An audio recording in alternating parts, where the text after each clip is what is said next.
اللہم صلی علی محمد وآل محمد وعجل فرجہم۔ بسم اللہ الرحمن الرحیم۔ سورہ جاثیہ 25ویں پارے کا آخری سورہ ہے۔ اس میں کل 3 رکوع ہیں۔ ترتیب نزولی میں اس کا نمبر 65 ہے، موجودہ ترتیب میں اس کا نمبر 45 ہے۔ کل 37 آیات ہیں۔ جاثیہ کے معنی ہیں گھٹنوں کے بل گرے ہوئے ہونا، اور اس سورے کو خدا نے جاثیہ کا نام دیا، گھٹنوں کے بل گرے ہوئے ہونے کے بیان والا سورہ۔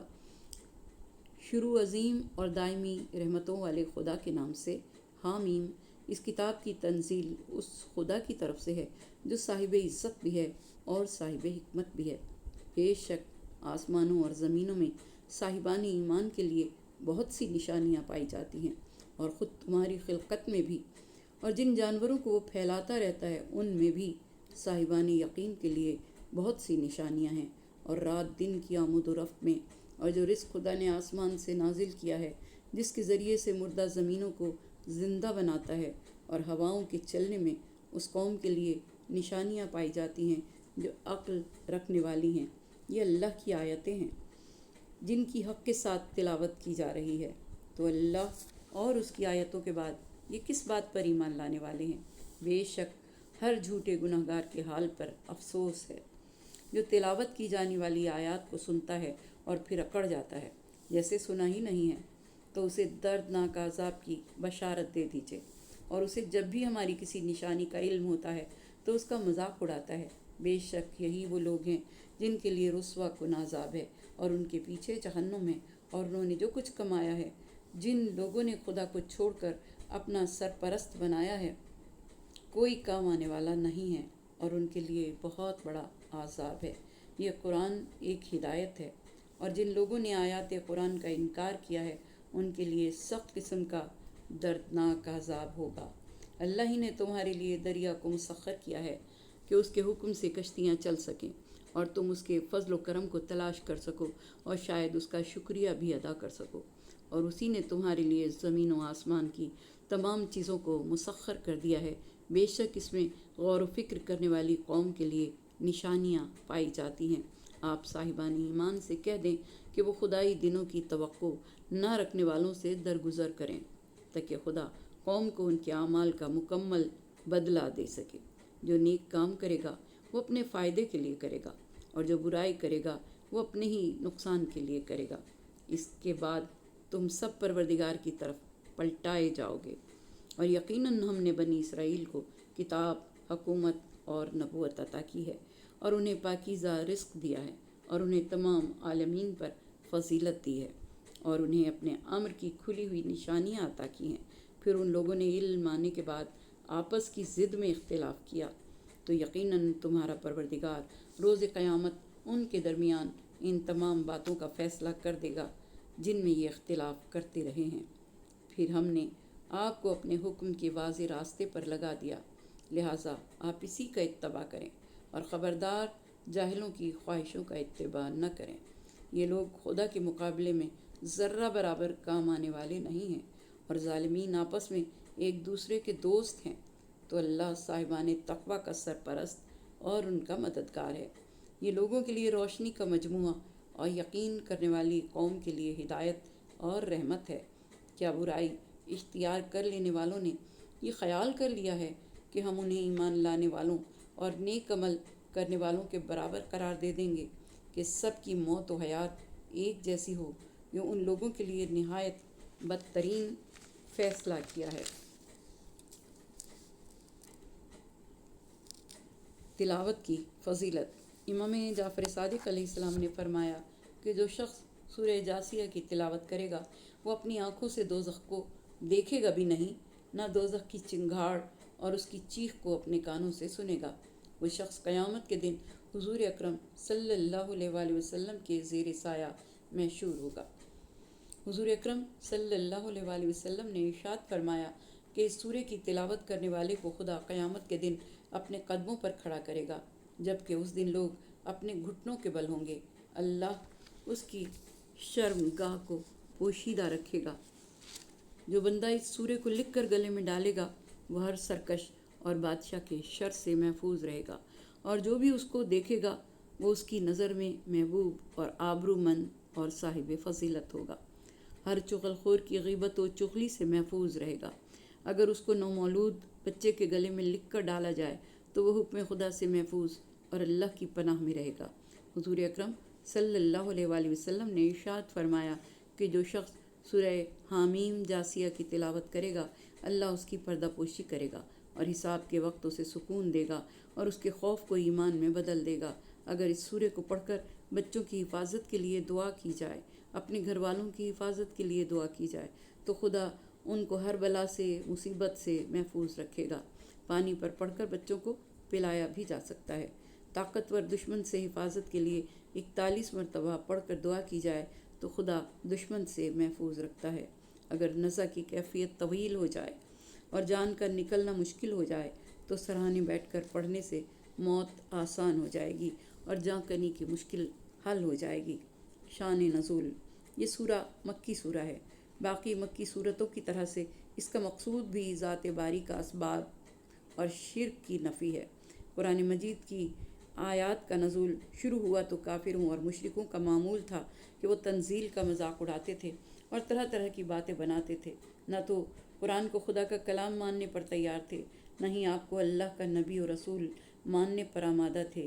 یہ سورہ بھی ان کی تنبیہ کے لیے نازل ہوا اور اسے جاسیہ کا نام اس لیے دیا گیا کہ 28ویں آیت میں خدا نے اس لفظ کو استعمال کیا ہے جس کے معنی ہیں گھٹنوں کے بل گرے ہوئے، یعنی آج تم تکذیب کر رہے ہو، کل جب ہم تم کو اپنی بارگاہ میں دوبارہ اٹھا کر طلب کریں گے تو تم گھٹنوں کے بل گرے ہوئے ہوگے، تم اپنے رب کے سامنے کھڑے بھی نہ ہو پاؤ گے۔ اس سورے کے مضامین: نمبر 1، قدرت کی نشانیوں میں آسمان، زمین اور زمین میں چلنے پھرنے والی مخلوق، شب و روز کی عدل بدل، آسمان سے اترنے والی روزی یعنی باران رحمت جس سے روزی پیدا ہوتی ہے۔ نمبر 2، توجہ نہ دینے والوں، انکار کرنے والوں اور مذاق اڑانے والوں کو تنبیہ کی گئی ہے۔ نمبر 3، مسلمانوں کو ہدایت ہے کہ وہ منکروں کی طرف توجہ نہ کریں۔ نمبر 4، حضور اکرم صلی اللہ علیہ وآلہ وسلم کو خدا کی طرف سے ایک قانون کا پابند بنایا گیا ہے، یعنی شریعت اللہ کی جانب سے ہے اور رسول کا کام بھی اتباع ہے، خود سے ایجاد کرنا نہیں۔ نمبر 5، کیا بدعمال لوگ انجام میں خوش اعمال لوگوں کے برابر رکھے جائیں گے؟ ایسا نہیں ہوگا۔ نمبر 6، انکار آخرت کرنے والوں کی خدا نے اس صورت میں رد کی ہے۔ اور نمبر 7، نامہ اعمال کا ہاتھوں میں دیے جانا اور خدا کی بارگاہ میں اپنے اعمال کا حساب دینا۔ تفسیر: یہ سورہ مکی سورہ ہے اور باقی سوروں کی طرح اس کا مقصود بھی ذات باری کا اثبات اور شرک کی نفی ہے۔ اس سورے کے آغاز میں اللہ تعالیٰ نے فرمایا کہ یہ کتاب خدا کی طرف سے نازل ہوئی ہے جو غالب و دانا ہے۔ اس کے نازل کرنے والا وہ ہے جو ہر چیز پر غالب ہے، جس کے ہر کام میں حکمت و مصلحت ہوتی ہے۔ بے شک آسمان و زمین میں ایمان والوں کے لیے بہت سی نشانیاں ہیں۔ ان آیات میں اللہ تعالیٰ کی نشانیوں میں سے 2 نشانیوں کا ذکر ہو رہا ہے، ایک آسمان، دوسرے زمین۔ یہ وہ نشانیاں ہیں کہ انسان کبھی ان سے جدا نہیں ہوتا۔ سر اٹھا کر دیکھتا ہے تو آسمان نظر آتا ہے۔ آسمان سے اس کو بہت سے فوائد حاصل ہوتے ہیں۔ زمین کا تعلق بھی اس کی زندگی سے گہرا ہے۔ زمین میں 14 قسم کی حرکت پائی جاتی ہے۔ یہ بہت ہی تیزی کے ساتھ اپنے محور کے گرد گھوم رہی ہے، بڑی سرعت کے ساتھ سورج کے گرد چکر لگا رہی ہے، نظام شمسی کے ہمراہ اپنی کہکشاں کے گرد گھوم رہی ہے اور اس طرح وہ اپنی مسافرت میں سرگرم عمل ہے اور مسلسل حرکت کر رہی ہے۔